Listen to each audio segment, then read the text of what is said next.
don't think about that a lot in the horse, but if you go into a horse's mouth and 3 of his premolars, 7, 8, 6, 7, and 8 are plaque covered, they're brown, and there's a little bit of calculus forming kind of up on the sides of it, and there's some facial swelling over the premolars on the maxilla of that horse, you potentially have a tooth root abscess starting, or some kind of pain and trauma has happened in that area.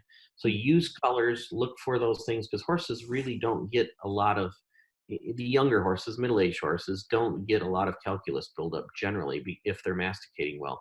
The older horses then is where we'll see that, because they're oftentimes have some periodontal disease. They're pocketing some food along their teeth or something, and that's stagnating, and we're getting some calculus to build up. So I know I segued off a little bit, but when you ask me about lateral excursion, that opens a door for me to talk about a lot of other things in mastication that you can pick up with your oral exam in light and mirror that can lead you to poor mastication with the horse. Mm-hmm. Sure.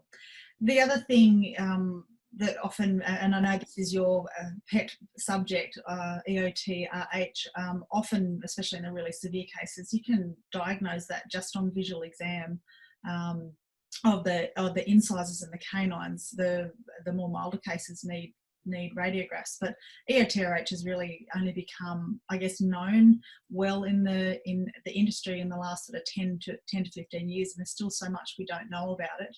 But I guess the take home thing is that you have to look, you have to use, I wouldn't say all 5 senses, because I certainly don't want to taste any of this. The smell of periodontal disease, I always know if I've got a little bit of rotten food and I'm giving it to a client to smell, I always know when they tell me, yes, I smelt it, but they actually haven't really sniffed it at all, because they don't do the face.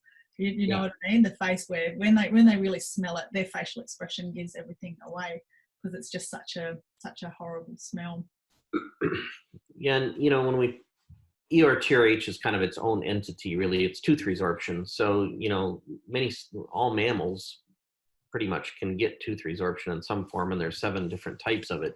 But, in the horse, I would say, if you're, one of my pet peeves is when we say, we can visually examine the horse and tell if he has EOTRH or not. If you're examining them visually and finding it, it's been going on for 4 or 5 years. Mm-hmm. So I think, the take home there is this is a radiographic diagnosis, but you still need to look.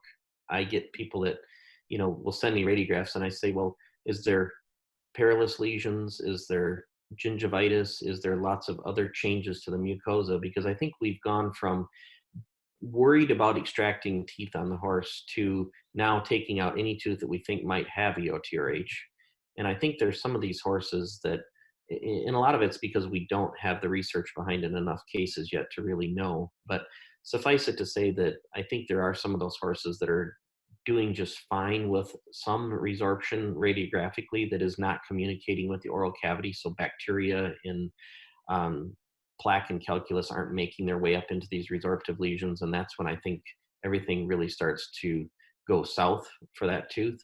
Mm-hmm. So if your gingiva looks pretty healthy, and you don't have a perilous lesion or a draining tract, you're going to find that on your soft tissue exam of the mucosa over the incisors.